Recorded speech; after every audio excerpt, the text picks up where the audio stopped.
The wheel of time turns and ages come and pass, leaving memories that become legend. Legend fades to myth, and even myth is long forgotten when the age that gave it birth comes again. Welcome to Through the Glass Columns, a Wheel of Time read-along podcast.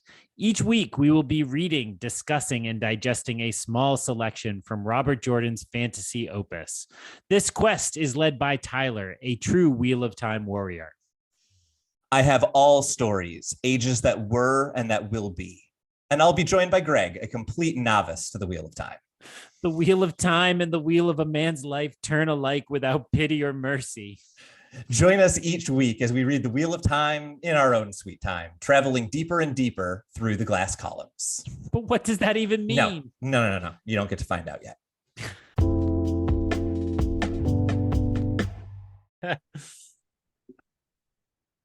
Hello, and welcome back to your extra sugary, extra caffeinated version of Through the Glass Columns this week. I am your host, Greg, who just confessed to Tylor that I am at the bottom of a grape soda, which is making me feel things I have not felt since puberty.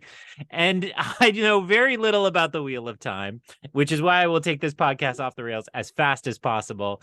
Joining me and trying to keep me contained is Tylor. Tylor, how are you? I'm doing very well, and I think you misunderstand my role on this podcast if you think I am trying to keep you contained. This needs to go in the other direction, if at all. Especially when we are on. This is not just a punchy week because of your caffeine consumption. It is also an interesting week because things happened in this book, and I am very excited to discuss them. I'm curious what your overall impression is before we get into the actual meat of the chapter. I've been hyping these chapters up for a little bit. What was your thought upon finally reaching them?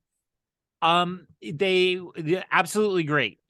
So not at all disappointed, not at all overhyped. I will say what I appreciated is they still stuck with the Robert Jordan, I'm going to tell you what happened, but not belabor like each sword stroke or things like that. I mean, it's not really swords this week, but so I appreciate that still, that it's like, oh, we're more concerned with the movements of peoples and groups and the clashes between them than we are in narrating all that. And I have some literary comparisons to draw in a bit for that. But first, we cannot forget we have a discussion of visual media, discussion of a visual object in a non-visual medium. You invented Tylor, that name. Talk to us. So if you are a follower of our podcast on Instagram, which I am promising to keep a little more robust on, and I will address the fan mail we got on that account in our season wrap-up. We're saving it. We saw it, whoever you are, but we're saving it for the season wrap-up. So discuss with us the very cool post that people might have seen last week, which featured some custom art that you commissioned.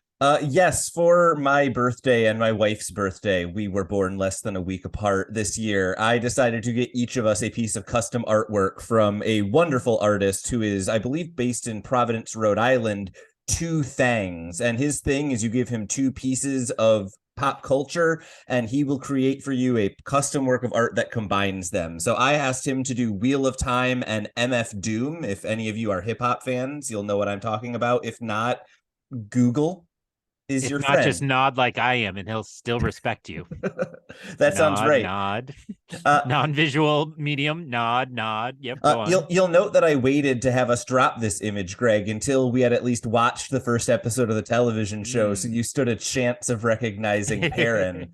But it is a wonderful piece of art as far as I am concerned. I wanted to just share it because I love it. And one of the great things that Two Thangs actually does is they make all of their commissions very affordable. I highly recommend them. They're wonderful, but they do that by selling prints of all of the works that they make for individuals. So if you are also in love with MF Doom and the Wheel of Time, I might not be the only one. You can order a print of that. So if you fall in that sliver of a overlap in those two circles of that Venn diagram, first of all, give Tylor a fist bump, say hey, and then order a print. But no, very cool. I will not pretend I understood the MF Doom reference, but I really like this as a thing. And last week we were talking about, in a bit of a surprising move, at least on my part, that like this show hasn't been overly merchandised. Yeah. And what better way to kind of get yourself some Wheel of Time stuff than to find a cool artist or a cool fan creator and do this. I have recently been cutting back on my nerd collecting just because I don't have space. And the more I like do so, I don't want the like there's 600 of this action figure at Target on a Wednesday. I want Yeah. something that's unique and something that's special. And while I joke about your thin little slice of a Venn diagram overlap, I think it's very cool to have a piece of art that's yours and means nothing other than what is yours. And I'm sure if people track down your personal account, which is tagged in the Instagram post, they can probably also find the one that Steph, your wonderful wife, got in this deal. Yeah, and not through my account, because following that will get you absolutely nothing, but it'll be pretty easy to track her down.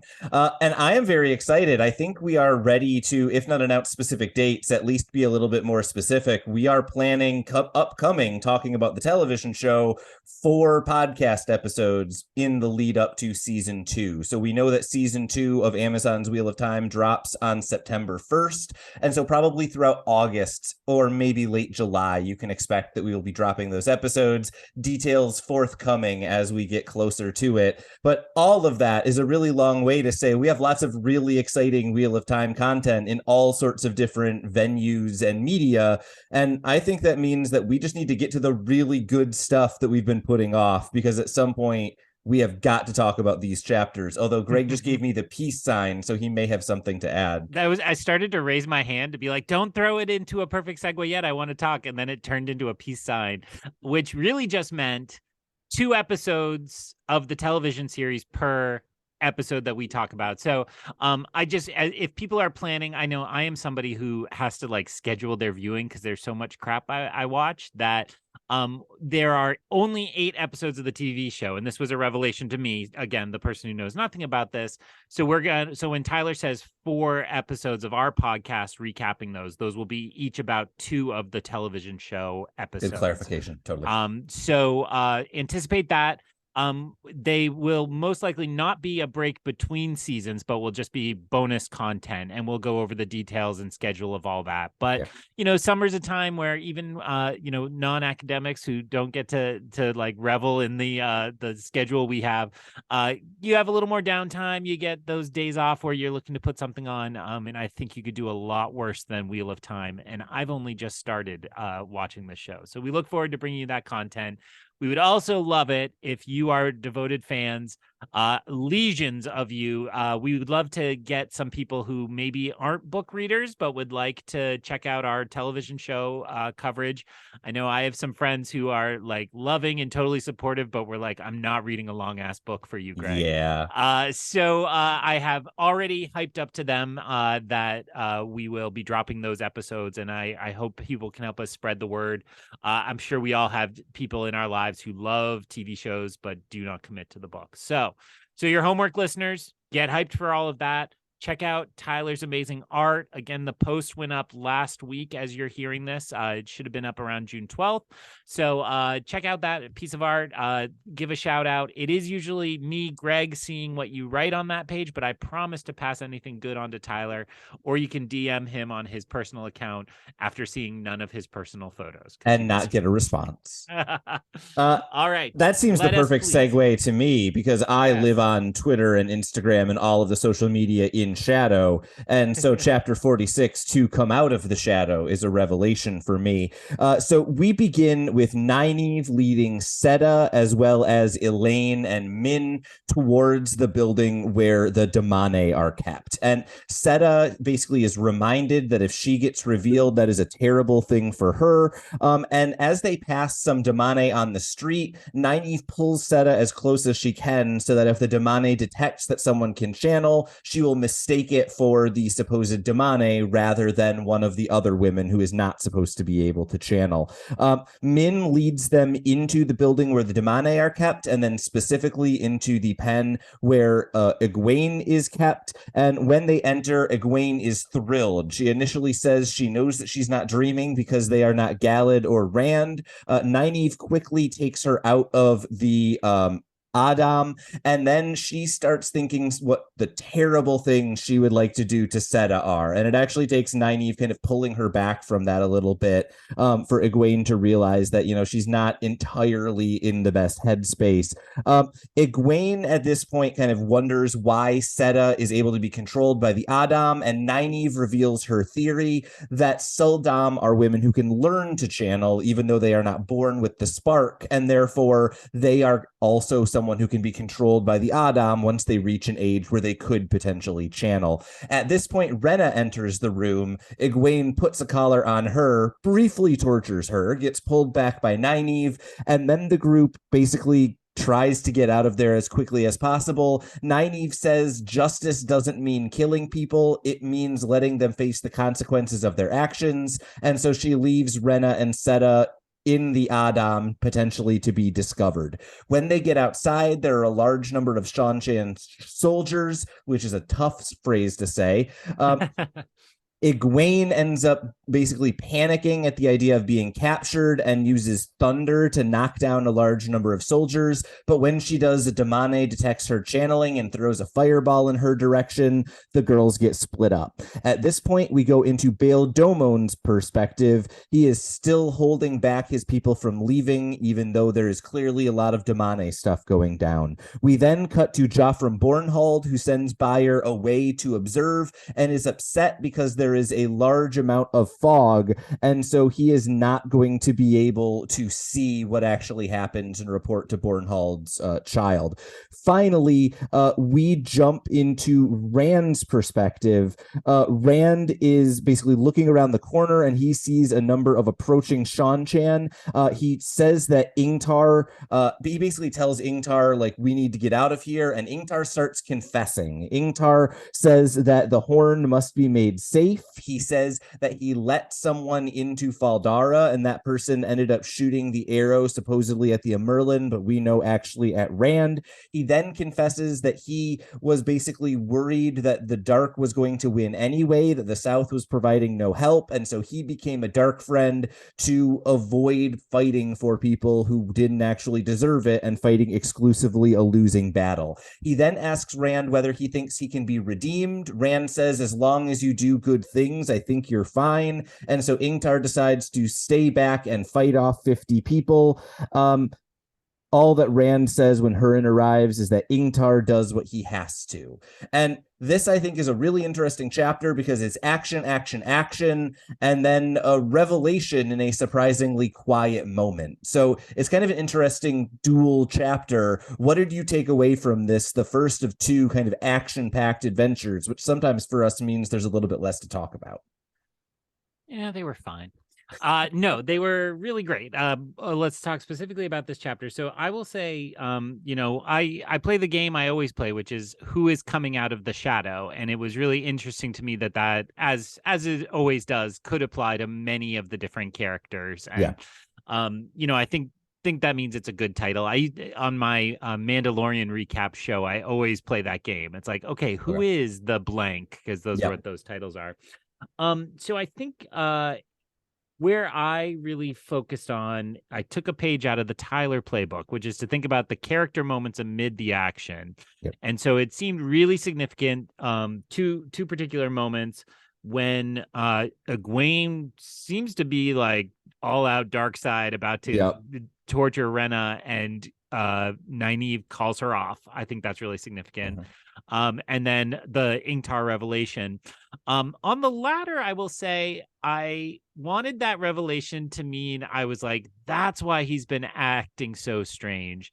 And I don't think it was entirely successful at that one. It was more like, oh, you've been acting even more strange than I thought. But I think we should unpack it in its rightful place at the end of this first discussion. But it wasn't the slam dunk, here's the skeleton key that unlocks everything you've seen before this. For me. I have lots of things to say about that, which is a great place to be when we have a podcast that we're about to really begin in earnest. I actually want to start, as you just mentioned, why don't we jump to the beginning of the chapter and get to that when we get there? I found the spy get into the building without getting detected? How do you position the Damane in order to make it seem like they're the one who can channel? I actually found that scene a lot more engaging than I expected to. Sometimes my kind of takeaway from actiony sequences is shorter is better, but here I actually maybe could have lived with a little bit more. If they had faced one or two additional difficulties, I found it fun to watch them puzzle through it. Did you either have that same experience, or was there anything else in that section that jumped out to you? I mean, I did find it engaging. I think my mind naturally is like, just get on with it, right? Like when you're Yeah, reading, you just are like, do it, do it, do it. And, I think a lot of writers stumble there where they're like, I'm going to describe what we're trying to do so that then we'll fail. yeah, This did not stumble as much as it seemed to be kind of answering the concerns of the skeptics before they could be raised, right? Like, oh, yeah. I'm putting it here so it looks like they're channeling when I'm channeling, just so it all plays by the same set of rules. And so I give it credit. That was a long way to say, like, it's very engaging, and it's fun, and it's a little heisty like you referred to last week, Yeah. but exciting to actually get there. I think probably everybody is just like, come on, let's get Egwene, let's get out of here, because you sense how dangerous and perilous this is. Yeah, and then I think to me that's where I say maybe I could have used a little more because they get to Egwene immediately, right? It's Min Yeah. leads them down the hallway, they get there, and then all of the action seems to immediately turn to what is Egwene's state of mind, right? Mm. Because as you mentioned, she is acting very out of character. I think Dark Side is the exact right comp if we're looking towards Star Wars. And so I think it's interesting to be thinking about. We've been in Egwene's head relatively recently. I think probably what would have been maybe a week ago in real in book time, even though it's been maybe a month in real world time. And I do see something very different in the way she's acting here as opposed to the way she was thinking, even kind of mid training a few chapters ago. Mm. So, what stood out to you here, and what was kind of your takeaway about where Egwene is at? Because I think there's a lot of different readings. There's kind of the she is broken reading. There is like a dark side kind of way of thinking about this. Like there's a PTSD potential component to be thinking about. Like there's lots of things going on here. What is kind of your take on what we see in this scene? I definitely had a few things playing in my head. The first was, and I hope this doesn't come out as a meh, you spoiled it for me, but I was thinking how I would have been very confused if I hadn't parsed out with you the time jump here. Yeah, Because I think there's a way when you're reading it that this feels like she's been in a collar like a few days. that's fair. Right. And Yeah, that may rely on not paying a lot of attention to cues and hints, but I think especially when we're thinking about this as much as 3 or 4 months, that starts to, for me, lean more towards like a PTSD yeah, interpretation. So I would say the last time we were in Egwene's head, I think our conversation was a lot about how she just felt like everything was hopeless, right? right. This is when she told Min to just get away. Don't worry about me. I'm gonna go across the sea, and like it's over for me. I'm done. And so I think that helps me personally reconcile this very big change in Egwene, because suddenly, because she's freed so quickly, so abruptly, it's like, oh, like now what are you going to do with your freedom? You really had Right. kind of mourned your life. Now you had given up, and now it's like, oh, I'm back, and I think, I'm not going to pretend I'm some badass who would have just punched him or wrote it. Like I just think anger is justified, right? Yeah, And so it's 100%. like the revenge feeling doesn't feel like it has to be so negative, but it felt like two buddies in a bar fight, and Nynaeve is the guy who's like, oh, whoa, whoa, whoa, like it's fine. He's wearing a Yankees hat, but he doesn't deserve this or Yeah, whatever, right? So it felt like the right kind of play, that we should let Egwene feel this, but we shouldn't let it go too far. yeah, Um, but notably, and I'm just gonna ramble, this is the grape soda talking. Notably, Nynaeve is not like she doesn't deserve this. She's like, right. she deserves worse. Yeah, And so I think that is also notable as we walk this line with Nynaeve, who seems to have a great anger in her that fuels some of her powers. I think it's worth noting that, she's not totally pure, and she's not a yeah. voice of reason necessarily. Well, and I think that this is something that Robert Jordan does a really good job of as a theme throughout a couple of different places in this book, and I think we'll see later on throughout the series, is Robert Jordan is really good about, even in places where things feel really light or really dark, giving you a little bit of light in your dark or a little bit of dark in your light.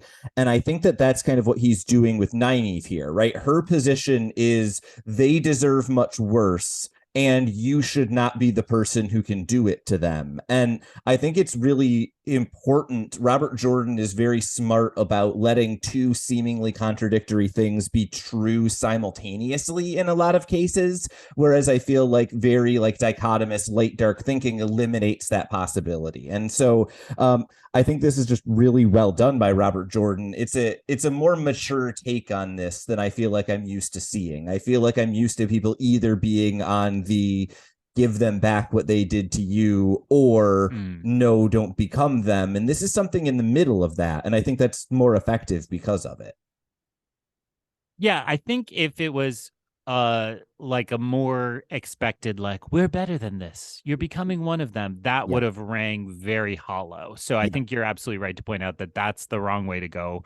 So we got to go a different way, and this is a more nuanced take. So I guess all of that is yes, Tyler, well said. I mean, basically what I did is said your rant again slightly shorter, so we can go back and forth thanking each other. Um, I just need to point out, you said, what does Egwene do with her newfound freedom? One of the first things she does is picks up that damn pitcher and uses it as a weapon like she wanted to in the first place. And that was Yes. remarkably satisfying. It As was very satisfying. I thought the exact same thing. It's like, yes, she's got it now, which was really fun. So and then agreed. obviously we've already talked a little bit about kind of the aftermath of that with Nynaeve pulling Egwene back. But then we get kind of two simultaneous revelations from Nynaeve, right? One is that it seems that the Suldam are people who can learn to channel rather than being able to channel with the spark. And then second is we learn what is going to happen to Rena and Seta, which is that they will simply be left with Adam on them, and we'll see what the Shan make of it. So I'm curious about both of those revelations. For the first, whether you kind of had any inkling or whether it feels like this revelation is earned. My initial response on hearing it was like, oh my God, Nynaeve is Sherlock Holmes. There weren't a lot of clues, and she pieced that together fast. It felt a little like, I don't want to say superfluous. It felt more like foreshadowing. Like Yeah. this is going to be important, but it didn't feel important to me in the moment. I do think you're right to say, like, it's not like I saw that coming because I didn't pick up on whatever clues she Yeah. really picked up on. But it felt to me, I mean, it felt like somehow they're going to use that to do a like free the slaves narrative at some point or something Yeah. like that. But I mean, again, being conscious of the fact we're at the very end of the book, it's like, well, that's clearly not for now. That's going to be Right. for later. So I Yeah. didn't invest too much in it. No, and I think that makes sense. This is one of the interesting things you had mentioned, I think an episode or two ago. You were kind of getting the feeling of like we were going to kind of wrap up Falme in this book. Clearly, we've read the next chapter. We know whether or not that's true. And then we also, I think you kind of said like it feels like the Shan are maybe going to go on pause, right? And so this feels like it is very a good job of serving that. This I feel like would be the post-credit scene if this was a Marvel movie. Is like this isn't really information that you need for this film, but you'll want it 5 movies from now. So let me drop it and then we can come back to it later. And you'll be like, oh yeah, that one thing that was after the credits, it'll stand out a little bit. That's kind of what this felt like to me. And I think you've done a good job of kind of contextualizing that. Also, I just have to say, like 12-year-old me finishing this book was absolutely like that was the most badass move I've ever seen by Nynaeve, just leaving those two in the Adam. I loved it. Yeah, and it, especially because it's like animalistic, right? It's like Yeah. they sound like the dog tied up out back, right? And so where so much the theme of the Adam has been dehumanizing Egwene, that I think is the resonance that makes that particularly satisfying. It's like, yep, and now you're tied up. And will likely be blamed for all that has happened here. So yes, completely agree. That was really good stuff. The next note in my notes is obviously the most important one. It's a little star that just says, how very dare they? because Nynaeve's plan involves not bringing Bella with them, and I was very upset about this upon reading Mm. it. Um, Other than that, the only thing I have left to say about this Nynaeve Egwene section is what gets them caught is Egwene panicking, which I think would, at least for me, point slightly in the like PTSD trauma direction as far as part of what is going on with her. But was there anything that you picked out in that kind of last fleeing the market sequence, or obviously your devastation upon hearing that Bella would not be brought with the girls? Well, and again, I don't want to tip our future content, but the glee with which you pointed out Bella in the television show made me read this moment, although I can't remember what order I did those things now. But it does hear you talk about it. It's like, oh, Tyler's got a thing for Bella. Yeah, it was certainly resonant with that. It felt like a classic setup of just sneak by, everything's fine, don't worry about it. Oh no. Yeah. And I would have called it more of a Matt move than an Egwene move. This is Yeah. still clearly, her acting out on these impulses that her time has given her. But it started to make me feel like maybe the Shan Chan are just a threat for this book, Mm. which I definitely had not felt until that time. Interesting. Uh, I have nothing else to add to this section. Very good observation. They escape. Yes. We then get a couple of updates, right? We get Bail Domon checking in on whether or not he's leaving yet, and Joffrey Bornhald executing the plan that was fully explained to us in the previous chapter. Any notes on these two quick sections? I've got nothing. Yeah, I skimmed these really quick. I mean, I think it was really like it felt cinematic to me. It's like this is the montage of action, and we're just gonna cut quickly just to remind you that Yeah. the getaway driver is still in the car and that the white cloaks are still in the mix here. And it I think I'm still struggling with how to place Jeffrem Bornhold. Um I don't like him because he's a white cloak, but he does behave with some kind of rules and honor. Yeah. I think in sending a messenger to tell his kid that makes him sympathetic in a lot of ways.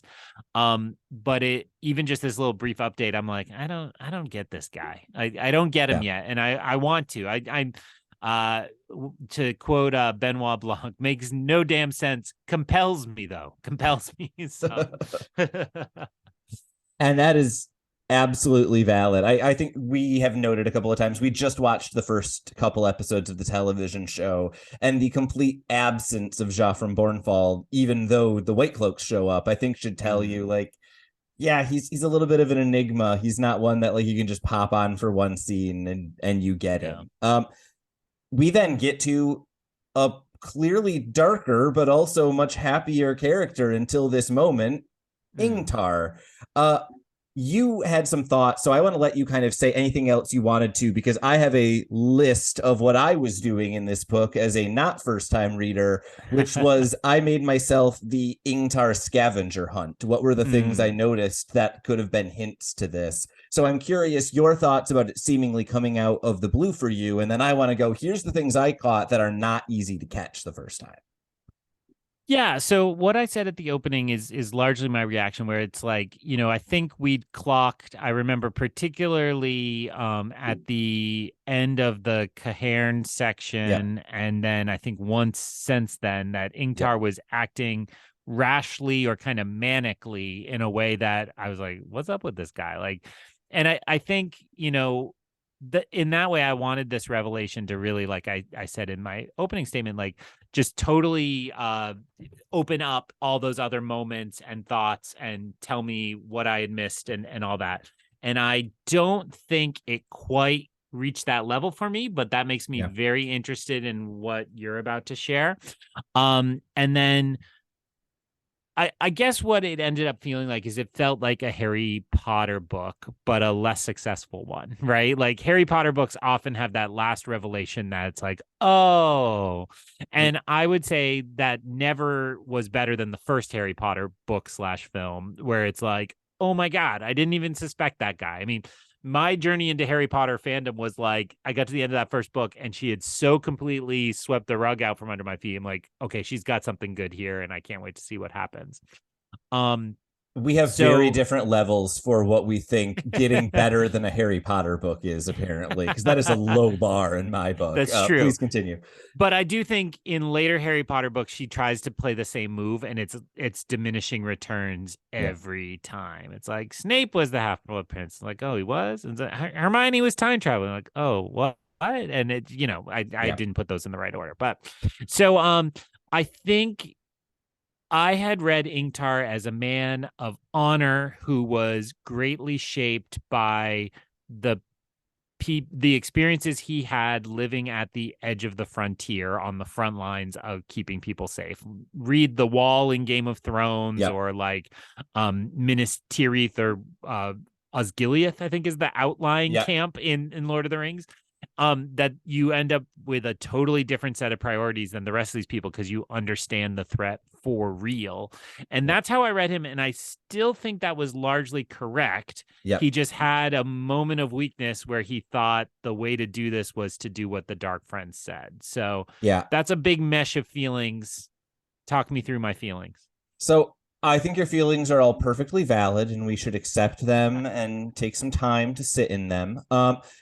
No, I think you're basically spot on. It certainly seems as if what's going on to some degree is Ingtar is a character who is so honorable that he almost felt betrayed by everyone else who didn't have that same level of honor and commitment. And I think that's a really kind of believable and valid position. It feels lived in to me, but I also agree with you that this is not a revelation that I read and I'm like, oh my God, this opens up all of the keys and I understand everything. That being said, on a like fourth or fifth reread, here are a couple of things that I noticed that I think this revelation does bring into focus. So the first is at the very beginning of the book, when we are initially introduced to Ingtar, we are told that he has just arrived from a long hunting trip.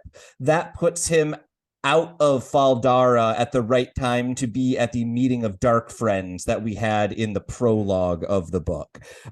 Second, when Ingtar is dealing with the burial rites, when we have those dark friends who betrayed Faldara and opened the gates, and then they were killed by the dark friends a few days out, you'll notice that Ingtar is the one who both gives them the final burial rites and also he asks Rand whether they can be redeemed.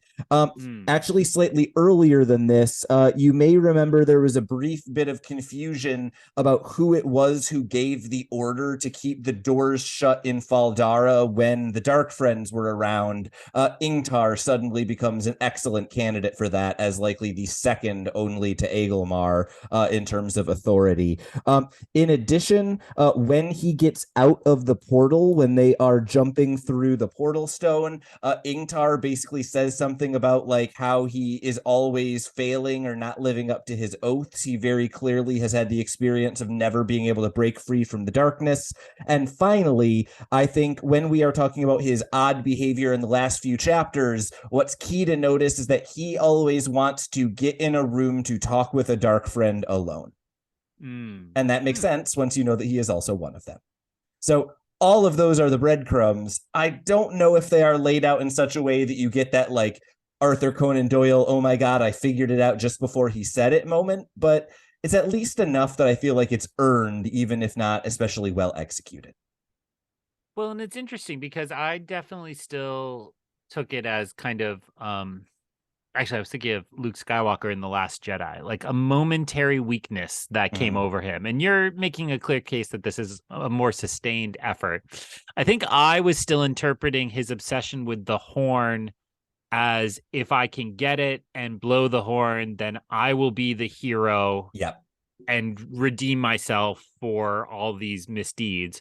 Yep. So, and I think that still makes me like him, even though you're making a strong case that, it's a much larger commitment than my characterization of it, which I'm sure is more accurate. Well, and I forget whether it's at the end of this chapter or the beginning of the next, but we're about to transition. So sorry, those of you who listen a chapter at a time. In one of them, I think it is Rand thinks something along the lines of like, Ingtar is a dark friend, but that doesn't stop him from being my friend. And I think that is kind of like we were talking about earlier with Nynaeve, two seemingly contradictory ideas that can live peacefully together. That's also the case here, right? Rand is kind of reconciling the fact that Ingtar is a dark friend. He's done terrible things. And yet, for pretty much the entire time that Rand has known Ingtar, he's been repentant, right? It seems like letting the assassin into Faldara was maybe kind of the last actually dark thing he has actually done. Yeah, and that does make his motives pure, right? I guess goes back to what you said before. It's the light and the darkness, right? That he does have a commitment to good, strong values.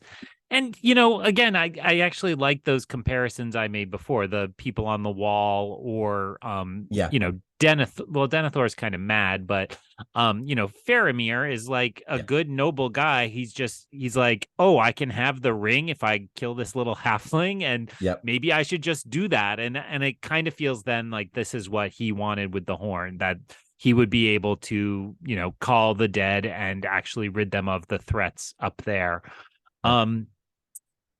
And then, I mean, I think the other piece, which maybe is just too obvious to be worth mentioning. So this means that he will be the one who does not return from the prophecy of the five will ride out. And it is, it's a noble end, right? He's sacrificing himself. We don't know from this chapter how effective that's going to be, or if it will make a difference.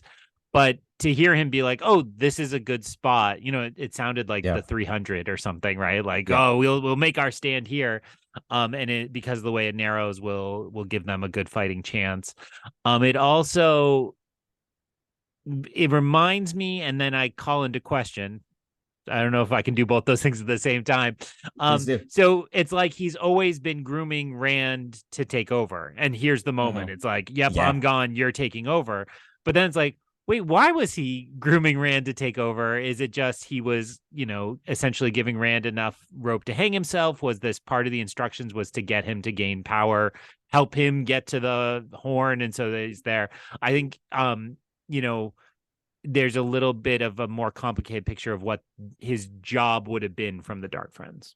Yeah, and I think the interesting question on a second read, if you ever get to the point where that's something you're interested in, is to watch where in this book Ingtar internally stops being a dark friend, because there are a lot of moments where his motivation, I think, could either go, he is getting Rand away from whatever thing he needs for his plan, or he is preparing Rand because he knows he isn't actually someone who is, it's supposed to be in charge or is right for leading the mission. And so it could also be him kind of pulling himself away, knowing he doesn't want to sabotage. And there's a lot of interesting moments like that are worth going back and looking at. But obviously, we don't have time to go over all of them because we need to go over chapter 47. The grave is no bar to my call. And I believe you summed it up perfectly last week when you read this chapter and said, well, I think someone's going to blow the horn. They did. But not at all who I expected. I will get that in before your summary. That I think is the big surprise in this chapter is it was not at all. It didn't. Again, Luke Skywalker in Last Jedi. This isn't going to go how you think, right? Yeah. And that's a sign of good writing to me. But please give us a summary. So we begin the chapter with Mat and Perrin confused about what is going on with Ingtar, and Rand giving them remarkably vague answers and them obviously not being satisfied by them. Eventually, they basically get into a debate about whether or not they are going to go back for Egwene or continue on with the Horn. There are several different options proposed, and it is worth noting even Mat is arguing in favor of going back, despite the fact that we get a couple of pretty grim descriptions of what he is looking like even after having recovered the dagger in the previous chapter or two. Eventually, it becomes clear that they are good and stuck. There are the armies of the Shanshan on one side. There are the armies of the White Cloaks on the other side. They have no idea how they are going to get out. And so Matt does the only thing that he knows how to do, which is create chaos, in this case by blowing the horn of Valir. We get an enormous amount of fog, and then somehow all of the dead heroes of stories are there. We get a bunch of descriptions of all of these different heroes. It's always a fun game to think about, like, who do these potentially match up to in mythology or in legend. But then we get actually a remarkably brief battle sequence, right? Arthur Hawkwing talks with Rand a little bit about kind of references to his past life. There's kind of a bunch of jokes about Rand always picking women who create trouble. And then Rand gets like third person narrator vision. I think because Robert Jordan didn't feel like doing a bunch of perspective shifts. We see the White Cloaks defeated. We see the Shan pushed back into the sea. And then suddenly Rand is battling Baal Zaman in the clouds. There's not really much more of a transition than that in the book. And it soon becomes apparent that their battle is kind of mirroring the battle between the heroes and the Shan. As Rand loses, the Shan win. As Rand succeeds, the Shan begin to lose.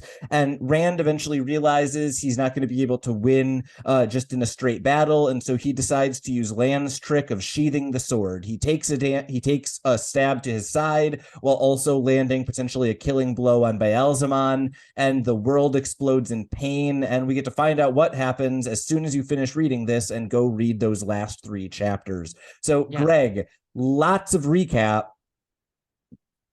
Really cool stuff is basically my big takeaway. What were your thoughts on this chapter? Yeah, so I promised a literary comparison. What struck me the most in this chapter is it is structured like a battle in the Iliad or any of the later epics that copy that purposefully. So particularly the Aeneid has a section that's like the Iliad. And what I mean by that is Homer always did this thing where he's like 10,000 Greeks fought 10,000 Trojans. And 2 noblemen stood in the middle calling each other names. And so it very much felt like that kind of action scene. Like, sure, we're just going to say these 2 armies are just going, we'll give you some crazy numbers. You can imagine whatever you want. But what really matters is these people with names are talking to each other. And, and that, ends up working well here. I can imagine this will eventually work really well on the show, to have just a huge background of tons of extras slaughtering each other while these people talk to each other. But so I loved it. I mean, it was really fun and it was really good, and it didn't at all go as I expected. The first piece of that, I mean, I expected them to kind of all be trapped. I don't know that I really thought they would care that much that Ingtar was gone. So the fact that they're like, whatever. Again, Ingtar had helped prepare them to just follow Rand and trust Rand, so they should just follow him. So then I think the real surprise in the first part is just that it's Matt who blows it. I mean, it could have been any of them. They could have easily handed it over to Rand, but it's Matt who blows it. But then it seems to be Rand who's the one who can actually give orders to those that were called. Yeah, and I think that given that it is Matt who blows the horn, there are 2 kind of early chapter Matt moments that stood out to me, because I think you're right. This is not the expected place to go. Matt still basically hasn't been a POV character at all in these books. And so to have him immediately promoted like this jumped out to me. Earlier in the chapter, even before they get out into the field where they're going to be blowing the horn, Matt is described as being just bone and sinew and looks like he is basically on the verge of dying. And despite that, he argues, who cares about the time and getting back to Tar Valon? We need to go back for Egwene. And I think that that is kind of a really nice character spotlight on a character who, as you say, gets a giant spotlight kind of plot-wise put on them later in the chapter. I thought that debate about do we go back for Egwene had been kind of very kind of unskillfully dodged by Robert Jordan a couple of times in previous chapters. And this is the first time that it works, because all of the characters are kind of arguing we should stay and then they can't, rather than a debate over should we go or should we stay, when we all know kind of what direction that is going. Early section of the chapter, I found it kind of setting up Matt as the key player without making him the POV. Was there anything other than that kind of jumped out at you? The only other thing in my notes is just then that the banner became important again. It's like, all right, we were tracking this the whole book and that it mattered here. And so that when they call, they're going to also raise the banner, which, you need both components to to kind of take on the name. Yeah, But that might even be after the heroes show up. But I believe anyway, it the is. Yeah. banner is important as well, not just the horn. Yeah, and then I think the heroes showing up is the next big thing, right? It's shocking that Matt blows the horn. Yep. Let's be real, it's kind of shocking that Matt knows how to play a horn. He was the one who couldn't even handle a flute in a previous book. Um, and then the heroes arrive, and we get these just like gorgeous, sumptuous one sentence descriptions of each of these heroes that give you just enough to latch onto but nothing else. And so Mm. I never know what to say about sequences like this because they are gorgeous and it works. But Rogosh Eagle Eye is someone who has this kind of armor and is grizzled is great, and I love it. And there's not much more context to add. It's just a well done sequence. I see you presumably digging through your book for that scene. We may get a patented Greg Cass dramatic reading.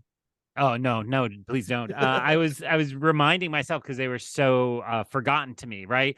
Yeah. Because it is, I mean, it's the right kind of world building that happens. I mean, again, when are we recording? We'll never tell. But maybe we both just watched Across the Spider-Verse.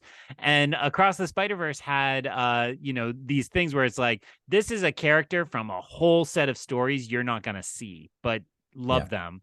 And I feel like this is exactly that, right? It's Yeah. like these are just compelling and be like, yeah, I would read the novel about that person. But I did appreciate that there was at least one woman in the mix, right? Bridget. And Birgitta, I believe, is how Brigitte. that is annoyingly Oh, pronounced. excuse me. So Brigitte, isn't that like is that one of Cinderella's stepsisters or something too? Oh, it might uh be. yeah, No. but I do think, I was concentrating a lot on Arthur Hawkwing, and there are a Yep. couple of reasons I was doing that. I mean, first, most obviously in the context of reading this book, um, it's that the Shan Chan are inspired by him, are descended from him. Yep. And so when he's the kind of first hero to come out and seems to be the central figure and explains the rules of not every hero signs on, but a lot of us do because we're awesome.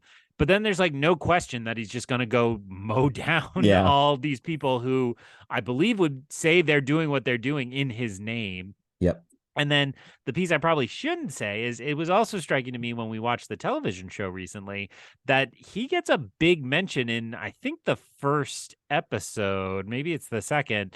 And so it was a reminder that this figure plays a big part in the mythology of this world. So I was again thinking about, so here we have him, and maybe we will save the specifics of the reference. Do you know the reference I mean in the show? Yeah. It's the second episode, isn't it? Uh-huh. Yeah.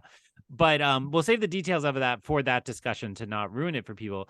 But a reminder that this is a very central figure, and I'm sure lots of details that we have had many times, but to see them so prominently placed in the show and then actually see him here was Yep. kind of striking to me.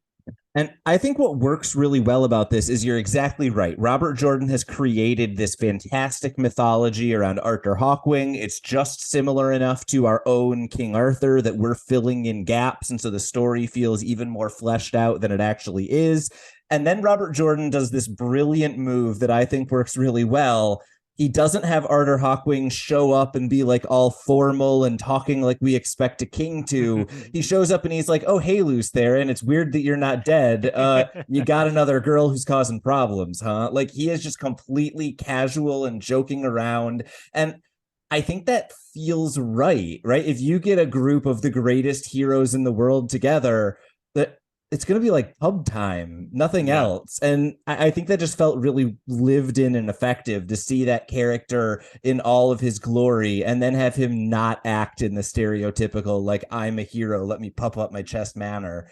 I thought that just worked really effectively. And then obviously for Rand, it's got to be a little bit of a gut punch, right? He's been running away from the fact that he is the Dragon Reborn. He does not want Beelzemon calling him Luz Theron. And then the greatest hero of all time shows up and is like, "What's up, Luz?" Yeah. Well, when you were just talking about it, it really reminded me of the really fun moment in Return of the Jedi when Luke defeats the Rancor, and they're kind of being dragged together, and they're shouting at each other, and it's like, Oh how we yeah. doing? Same as always. That bad, huh? And it is that kind of pub banter, like, hey bud, like, and you're right, it's not ceremonial, it's not even aged like syntax, right? Yeah. It's like Middle English or the equivalent. It's very much just like common conversational speech, which we could talk about the metaphysical rules that might apply to make it so. But so the fact that it is We've just got like 13 books. You will learn the okay. metaphysical rules that make it so. The fact that it's just like, hey, buddy, and he even has a line, as I recall, that's something like, even if you're not telling yourself it yet, I know who Yeah. you are. Like, and I thought that was kind of what made it feel just totally inevitable to Rand. It's like, Yeah. there's no way out of this. Like, I refused the call to be Lews Therin, but now I have to just go on the adventure. I think there's even a moment in this when Arthur calls him Lews Therin, and Matt has the moment of like, oh, this is real. Which is just a fun thing for a character to have a book after the rest of us have realized it. Um, at this point, Rand, as I mentioned, gets weird, what I call third person perspective, right? I think Mm. Robert Jordan just wanted to be able to tell other parts of the story without having to cut away. And then we get our second straight book that ends in a Baal-Zaman confrontation in a weird shadowy place that may or may not be on this plane of existence. This is my one complaint about the end of this book. I find it to Mm. be remarkable, other than the fact that this like 10 pages is pretty much identical to the same 10 pages in The Eye of the World. Was that your takeaway as well, or did you find enough differences and interesting things to kind of separate this for you? I would not say I was as cynical as all that, you dark brooding man. You no, I think what stuck out to me is I was obsessed at the end of the last book about how it's all happened before, but maybe it's different this time, and picking Yeah. out those factors that made it different. And last time it was the two figures that had followed them and surprised Moraine, the Mhm. evil, but it was also the sword, and the sword standing out so prominently in this one that Yeah. Baal-Zaman is afraid of the sword, and that Mhm. both feels like a callback to the first confrontation where the sword made all the difference, and yet also felt somehow bigger than that. Like, it's not Yes. just you hurt me with that, you cut my tether last time, but that this is the wild card, and something for all the control he claims, he doesn't seem to have any kind of control over what happens with the sword. Yeah, and it's interesting. Rand kind of notes in this section, he doesn't phrase it as like it's odd Baal-Zaman is afraid of the sword or the sword has hurt him before. The way he says it is the Dark One cannot be harmed by a sword. And Mm. so Rand is not seeing this as like, I have one thing that is making this different or that's making me stand out. Rand seems to be seeing it as like, this is weird. It's breaking the rules, but I'll take advantage of it. And so Mm. I think you're exactly right to highlight what is going on with the fact that this is a sword fight against a character who should be immune to metal is an interesting kind of dilemma to be throwing in before what basically I think is a pretty straightforward action sequence that ends in a way that we assumed was foreshadowing 50 chapters ago. So I think that works to give it that little bit of like a twist of why is the Dark One afraid of a weapon, but I don't know for me if that's enough to sustain interest for the length of time it gets, even though it is a pretty brief section. Yeah, I mean, I think you called it 10 pages a second ago. I was like, it's really not. I mean, Okay, I yeah. was when we broke, in my book at least, I was surprised how short this second chapter was. And spoiler alert for next time, friends, we have three very quick ones Yeah. for next week. So it was surprising to me that there was less focus on this. Again, my mind always goes to the comparisons. It's like, Aragorn and Legolas and Gimli have set the army of the dead on the hosts of Mordor at the foot of Minas Tirith, and it's like suddenly none of that matters. What matters is the higher level game you're going on here. Yeah. I was struck more this time around, and you alluded to this in your summary, where are they? Because we now know that this is a universe with multiple planes. Are they Yeah. somewhere out of time? Are they somewhere in a different plane of existence? It does, and again, I was recently reminded from the television show how prominent Moraine places dreams at the start of the first book, Yeah. and how that is, could be a part of this puzzle within that. But it also, all of that being said, those are all my positive things. It does just feel like, don't forget, you got to take care of me next book. Like Yeah. really, like let's not settle this. The end of The Force Awakens has that funny moment where the world splits open with Rey and Kylo Ren on opposite cliffs, and Oh you're just yeah. like, sure, okay, like you just can't solve this now, so we'll just have that happen and wait till next book. And it felt like one of those. Yeah, I am about to appear on another podcast with a mutual friend of ours, and we're going to be You're talking about cheating on me? I know How it's dare you? devastating. How dare you? Uh, I'm allowed 4 podcasts. You're only allowed the one. Anyway.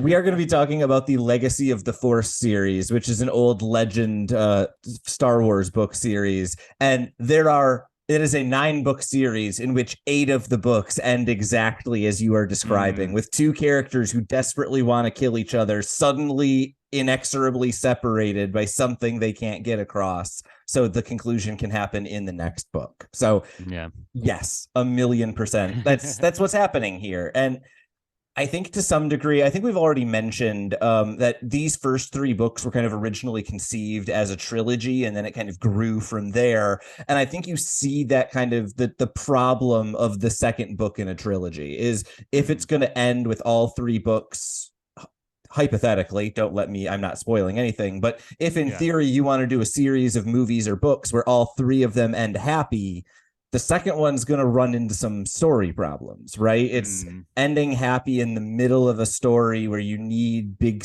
consequences in the next book becomes very difficult.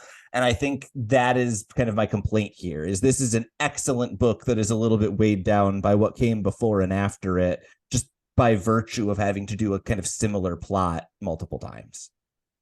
Yeah, let's put a pin in that, not just because I want to go read, but because I want to close out before we have those final discussions. But as I just so sophisticatedly referenced, we just saw Across the Spider-Verse, which is a giant cliffhanger of a second chapter. And that has led to all these discussions across pop culture right now about, well, how do you do a second chapter well? And so I think I have heard The Matrix Reloaded and Back to the Future 2 referenced way more in the last week than I have in probably the 10 years before this. So like it's kind of an interesting question, and one that I think would be worth talking about once we see exactly where this plane lands. Yeah, and I think that as I'm saying this, I'm this is why I love The Empire Strikes Back so much, right? Is because it doesn't try to force the happy ending and all of the plot issues that come with it. It's just like, let's just be down for a movie. Yeah. And I kind of wish we had gotten a little more of that here, but Robert Jordan's going to do his thing, and there's nothing wrong with a happy ending. And this is a pretty good one, unless something goes horribly wrong in the last 3 chapters. There's still 3 chapters, and one of them's called After. Dot. All right, but I feel satisfied with these chapters. Again, you've been hyping us up. I would love to hear from listeners. Comment on these episode posts. Like, did these chapters live up to your raised expectations that Tylor raised so high? Or that's what I do. Did he ruin this for you? If he ruined this for you and you're quitting our podcast, please find me on other podcasts and we can badmouth him. There's already a class action lawsuit getting together for me ruining things, so you can get on that. All right. Well, so as alluded to, we do have in my paperback book, there are only 14 pages, but they are 3 little quickies. We have chapter 48 called First Claiming, chapter 49, What Was Meant to Be, a very intriguing chapter, and chapter 50, After, followed by a glossary and a segment of the next book. But we will leave those out of our mix. So our plan is to read all 3 of those for next week, have a good discussion about them, but also kind of have a big, what are our feelings about the book as a whole, and start to piece all that together. So that's all I wanted to say about it. Tylor, anything you want to add? No, just to say this is a really exciting time in Wheel of Time nerd culture. There is a bunch of stuff going on with the new season of the television show, and obviously for us with finishing this book and starting podcast episodes about the TV show. So we are just thrilled you are along for the ride. All of the things we said at the beginning for how to get in touch with our Instagram, go do that now because we are excited to finish this book up with you next time through the glass columns. So ends another episode of Through the Glass Columns. We thank you for joining us and continuing with us on our quest to cover all of the Wheel of Time in our own sweet time. This podcast features original content developed by Tylor Orm and Greg Cass and is not in any way affiliated with, associated with, or condoned by the Robert Jordan Estate, Tor Fantasy, or Amazon. All content is intended for entertainment and educational purposes only. If you're enjoying this podcast, please seek out the books from your local bookshop or library and join us as we continue our journey. If you'd like to contact us to share your thoughts or give feedback, you can email us at throughtheglasscolumns@gmail.com or find us on Instagram and Twitter by searching Through the Glass Columns. Thank you once again for being part of this community. If you're enjoying the show, please subscribe to the show, leave us a review wherever you're listening, and recommend the show on your social media to help us grow our community. We look forward to welcoming you back next time through the Glass Columns.